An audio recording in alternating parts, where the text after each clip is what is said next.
नमस्कार। घड़ी में रात के 9 बज चुके हैं और वक्त हो गया है आपके पसंदीदा बुलेटिन प्राइम टाइम 9 का, जहां मिलती है आपको प्रदेश की हर ताज़ा खबर। आप देख रहे हैं बीबीसी राजस्थान और मैं हूं आपके साथ ईशा सिंह। चलिए शुरुआत करते हैं आज की सबसे अहम खबरों के साथ। डालते एक नजर आज की सुर्खियों पर। धौलपुर नगर परिषद बनी घूसखोरों की परिषद। एएन कमिश्नर समेत 5 लोग रिश्वत लेते पकड़े गए। पार्वती नदी में डूबे 2 युवक, एक का शव मिला, दूसरे की तलाश जारी। पीबीएम हॉस्पिटल में नर्सिंग अधिकारियों ने किया प्रदर्शन। जूनियर के दुर्व्यवहार से खफा है नर्सेज, हटाने की मांग। उदयपुर में हाई कोर्ट बेंच की मांग को लेकर वकील बैठे धरने पर। कोर्ट परिसर के बाहर सरकार के खिलाफ की जमकर नारेबाजी। पाली में होगा हिंदू शंखनाद 2025 का भव्य आयोजन, जुटेंगे 1000 गांवों के प्रतिनिधि। सलुम्बर उदयपुर हाईवे पर भीषण हादसा, ट्रैक्टर पलटने से 6 से ज्यादा मजदूर घायल। कांग्रेस ने की बांसवाड़ा दुष्कर्म पीड़िता से मुलाकात। अलका लांबा ने दोषियों के लिए मांगी फांसी की सजा। आयुष्मान हार्ट केयर सेंटर के खिलाफ कांग्रेस का धरना जारी। जमीन के लालच में बेटे ने सौतेली मां को नदी में धकेला, ग्रामीणों ने बचाई जान। तो ये थी आज की बड़ी सुर्खियां। अब बढ़ते हैं खबरों की पूरी रिपोर्ट की ओर विस्तार से। धौलपुर भ्रष्टाचार निरोधक ब्यूरो ने धौलपुर नगर परिषद में एक बड़ी कार्रवाई करते हुए नगर परिषद के कमिश्नर अशोक शर्मा और सहायक अभियंता प्रिया झा सहित 5 लोगों को रिश्वत लेते हुए रंगे हाथों गिरफ्तार किया है। यह कार्रवाई एक ठेकेदार की शिकायत पर की गई, जिससे उसके बकाया भुगतान को लेकर 5 लाख रुपए की रिश्वत मांगी गई थी। जानकारी के मुताबिक एक ठेकेदार ने जल भराव निकासी का काम किया था, जिसका बकाया भुगतान काफी समय से रुका हुआ था। भुगतान जारी कराने के एवज में नगर परिषद के अधिकारियों और कर्मचारियों ने उससे रिश्वत की मांग की। ठेकेदार ने इसकी शिकायत भरतपुर एसीबी से की, जिसके बाद एसीबी ने जाल बिछाया। एसीबी की टीम ने कार्रवाई करते हुए commissioner Ashok Sharma, AN Priya Jha, clerk Neeraj, cashier Bharat और कमिश्नर के ड्राइवर देवेंद्र को 3,10,000 रुपए की रिश्वत लेते हुए गिरफ्तार किया। फिलहाल एसीबी की टीम कमिश्नर अशोक शर्मा से पूछताछ कर रही है। एसीबी की एक टीम कमिश्नर अशोक शर्मा के दौसा स्थित घर पर भी छापेमारी कर रही है। अतिरिक्त पुलिस अधीक्षक अमित सिंह के मुताबिक इस मामले में और भी खुलासे होने की उम्मीद है। यह कार्रवाई भ्रष्टाचार के खिलाफ एसीबी की एक बड़ी सफलता मानी जा रही है। लाइफ के नाम से एक फर्म है, उन्होंने नगर परिषद धौलपुर के लिए 10 वर्ष एक कार्य किया था, जिसमें कुछ पेमेंट बकाया था, लगभग 13 लाख। उस पेमेंट को क्लियर करवाने के लिए उसकी चेक इनको देने की एवज में इनसे रिश्वत राशि की मांग की गई थी। सत्यापन करवाया गया और उस सत्यापन के एवज में आज ट्रैक की कार्रवाई आयोजित की गई एसीबी भरतपुर टीम द्वारा मुख्यालय के निर्देशानुसार। और कुल 3,10,000 रुपये जो रिश्वत राशि थी वो ली गई, बरामद भी हो गई। 5 लोग इसमें ट्रैक हुए हैं। आयुक्त की भूमिका संदिग्ध है, उसकी जाँच कर रहे हैं। सर दौसा में कार्रवाई चल रही है, सर्च की कार्रवाई आयुक्त को। ठीक है। धौलपुर जिले के राजाखेड़ा कस्बे में भैंस चराने गए 2 युवक पार्वती नदी में डूब गए। इनमें से एक का शव बरामद कर लिया गया है, जबकि दूसरे की तलाश अभी भी जारी है। जानकारी के अनुसार नागर गांव के 2 युवक 18 वर्षीय राजन बघेल और अंशु सिकरवार अपनी भैंसों को चराने के लिए नदी किनारे गए थे। इस दौरान राजन की एक भैंस पानी के तेज बहाव में बहने लगी। भैंस को बचाने के लिए राजन पानी में कूदा, लेकिन वह खुद भी संतुलन खो बैठा और गहरे पानी में डूबने लगा। यह देखकर उसका दोस्त अंशु भी उसे बचाने के लिए पानी में कूद गया। हालांकि तेज बहाव के कारण दोनों ही पानी में बह गए। ग्रामीणों ने जब यह देखा तो उन्होंने तुरंत बचाव कार्य शुरू किया और प्रशासन को सूचित किया। सूचना मिलते ही तहसीलदार दीप्ति और पुलिस टीम मौके पर पहुंची। इसके बाद जिला मुख्यालय से एसडीआरएफ की टीम को भी बुलाया गया। एसडीआरएफ की टीम ने तुरंत बचाव अभियान शुरू किया और कुछ देर बाद राजन बघेल का शव नदी से बाहर निकाला। वहीं दूसरे युवक अंशु सिकरवार की तलाश अभी भी जारी है। इस घटना के बाद दोनों युवकों के परिवारों में मातम पसरा हुआ है।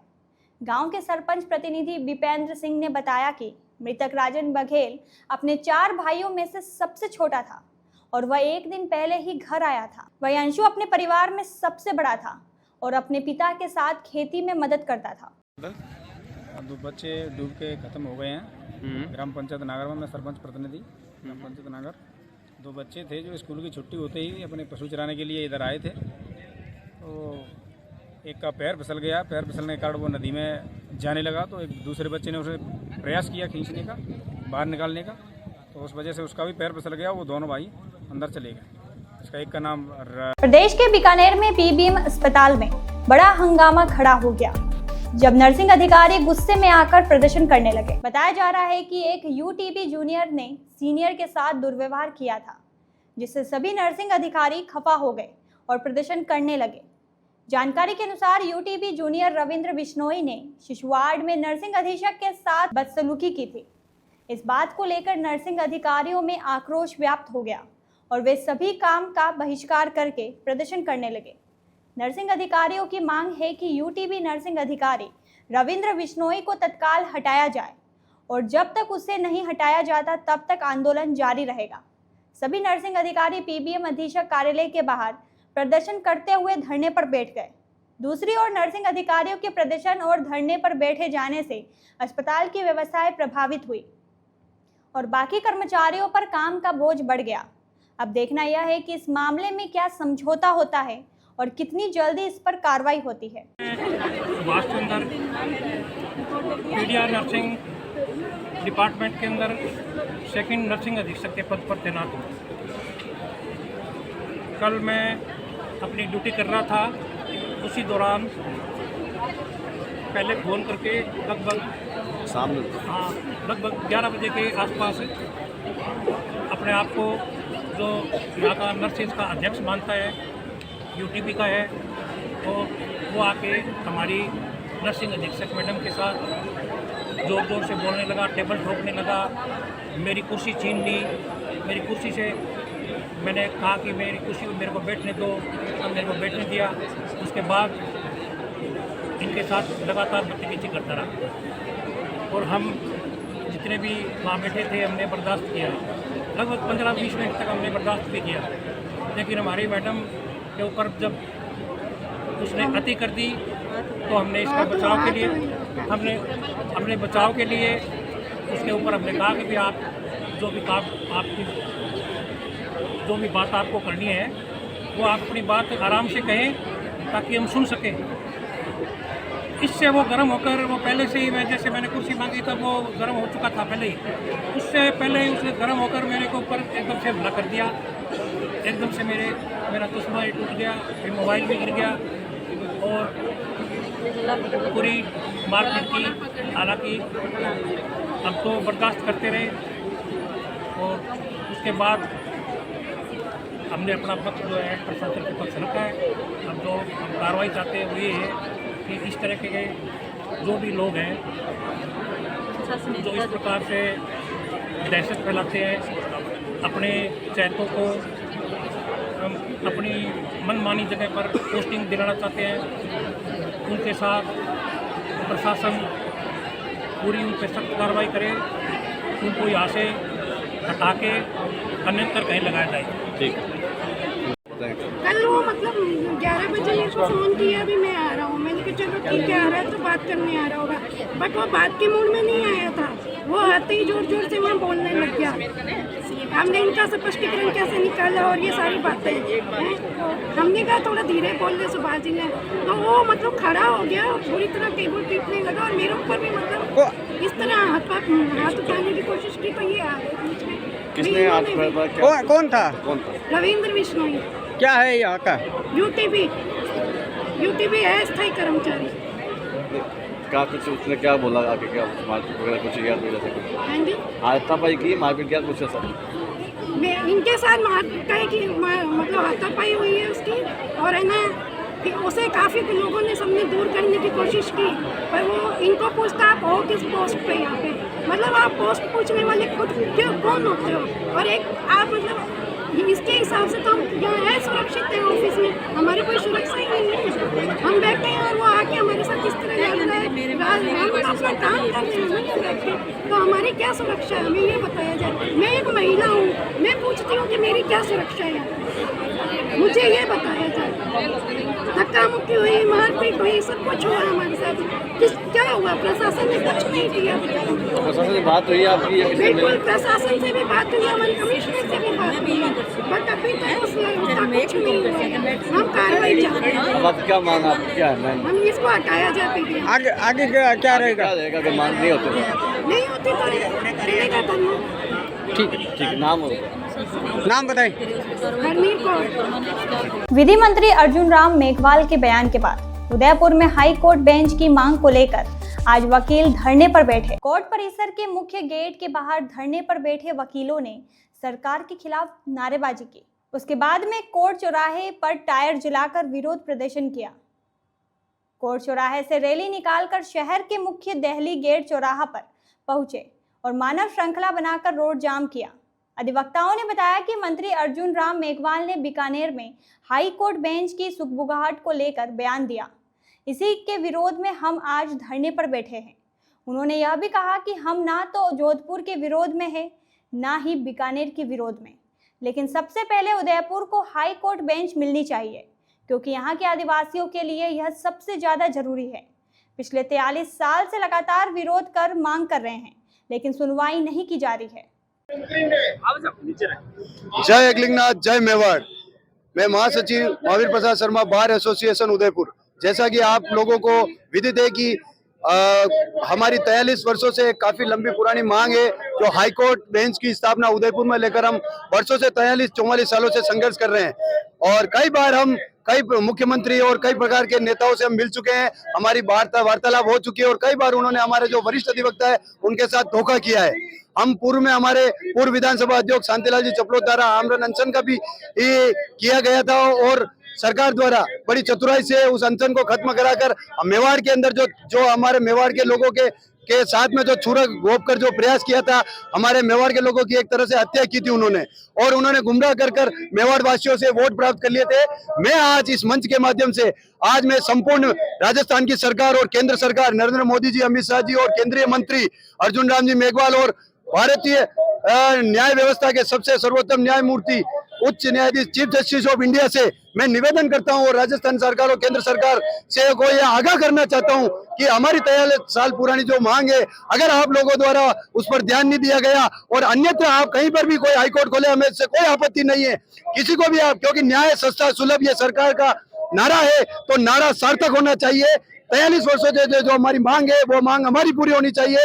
आप बीकानेर को दो, हमें उससे आपत्ति नहीं, लेकिन उससे पहले हमारी मांग पुरानी है, आपको उससे पहले हमारी घोषणा करनी पड़ेगी। मेवाड़ वागड़ जो अनुसूचित जाति जनजाति बहुल क्षेत्र है, बांसवाड़ा, चित्तौड़, भीलवाड़ा, डूंगरपुर, राजसमंद, ये एक जाति जनजाति वाला क्षेत्र है। इसमें ऐसे कई गरीब लोग हैं जो वर्षों से जेलों में पड़े हुए, उन्हें न्याय नहीं मिल पा रहा है। उनके लिए जो ये अधिवक्ता वर्ग है, बार एसोसिएशन उदयपुर है, मेवाड़ हाईकोर्ट संघर्ष समिति है, इनमें सभी जिलों में संपूर्ण मेवाड़ संभाग के अंदर 7 ही जिलों के अंदर ये संपूर्ण न्याय कार्यों का बहिष्कार किया गया है। और अगर हमारी मांग नहीं मानते और हमारी घोषणा बीकानेर के साथ में नहीं होती है अगर, तो हम इस प्रकार का माहौल खराब करेंगे कि केंद्र सरकार और राज्य सरकार सोचने पर मजबूर हो जाएगी कि आगामी चुनाव जो है, उन चुनाव में उनको बहुत ही गंभीर परिणाम भुगतने होंगे।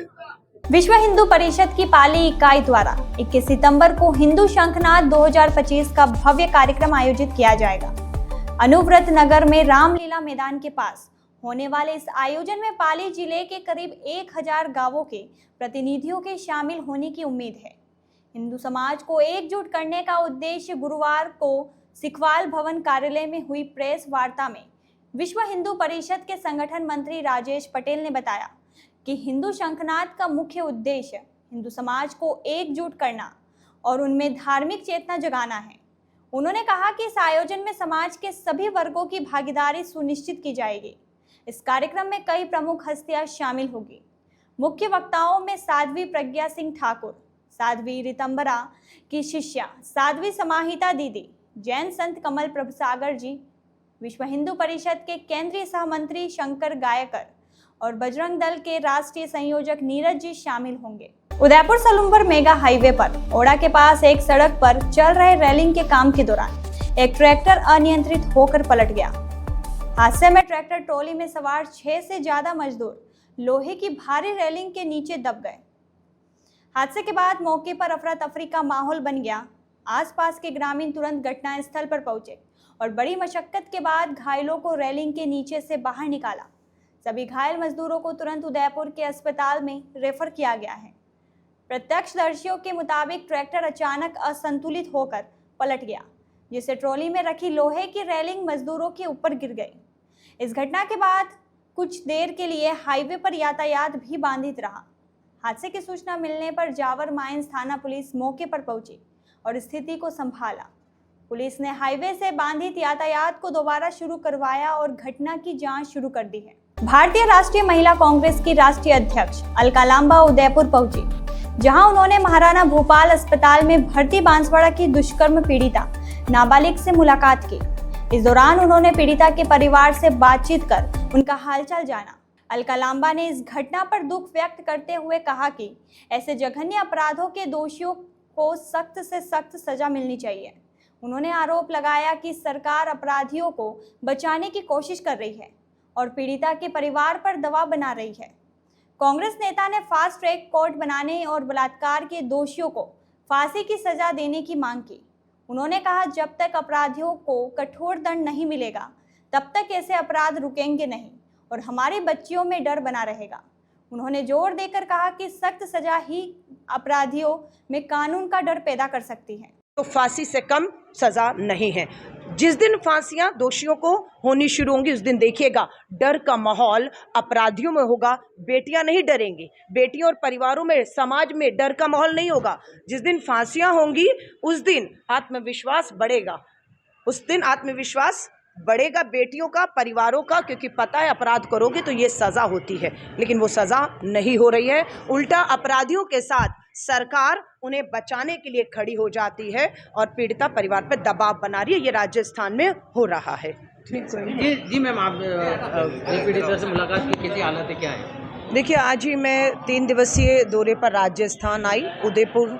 उसके बाद मैं ब्रह्म कुमारी के प्रोग्राम के लिए मुझे माउंट आबू जाना है, फिर राजस्थान जयपुर जाना है। लेकिन जैसे ही मैं उतरी यहाँ पर लगातार हम देख रहे हैं कि बेटियों के साथ बलात्कार और अपराध की घटनाएं रुक नहीं रही, थम नहीं रही हैं।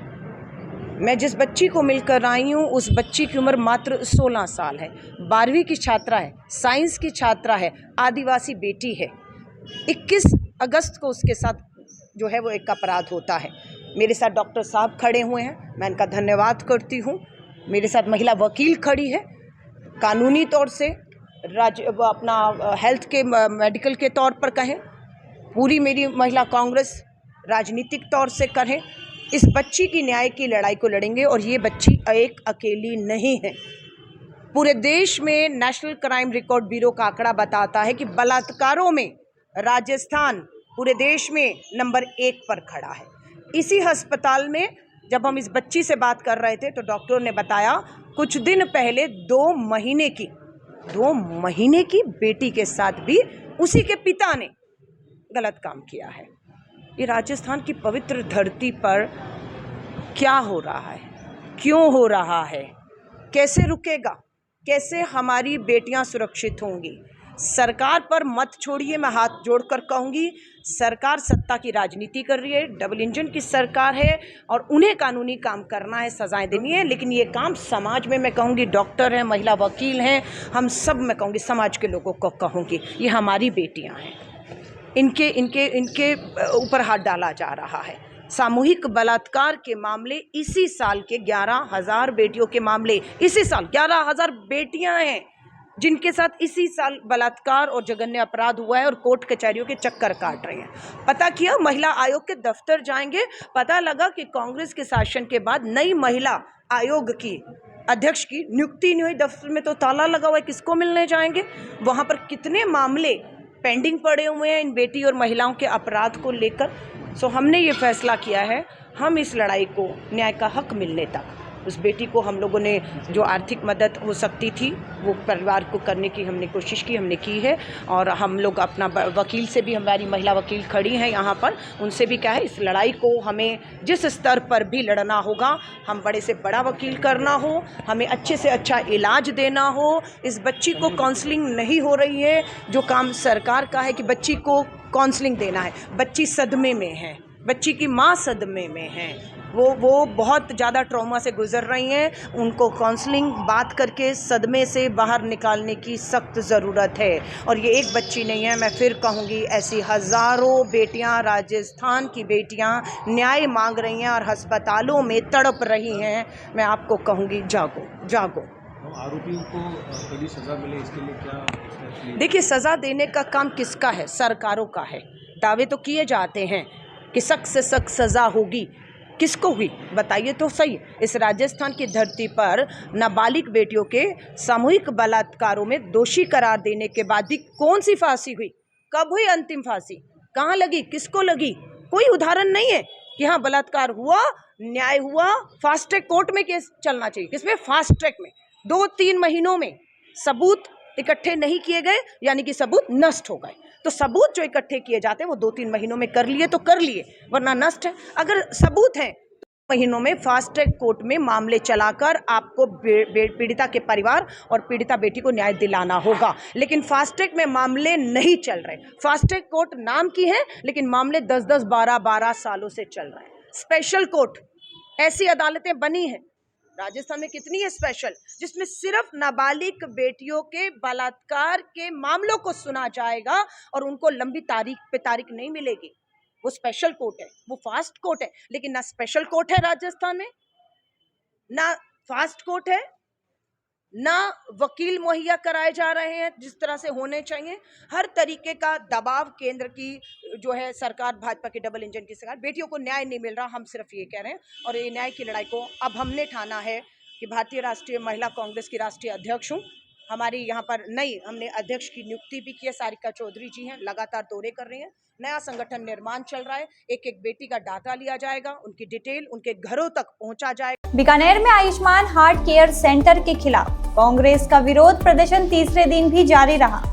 बीते दिनों अस्पताल में एक मरीज के इलाज के दौरान मौत हो गई थी, जिसके बाद से कांग्रेस कार्यकर्ता लगातार कार्रवाई की मांग कर रहे हैं।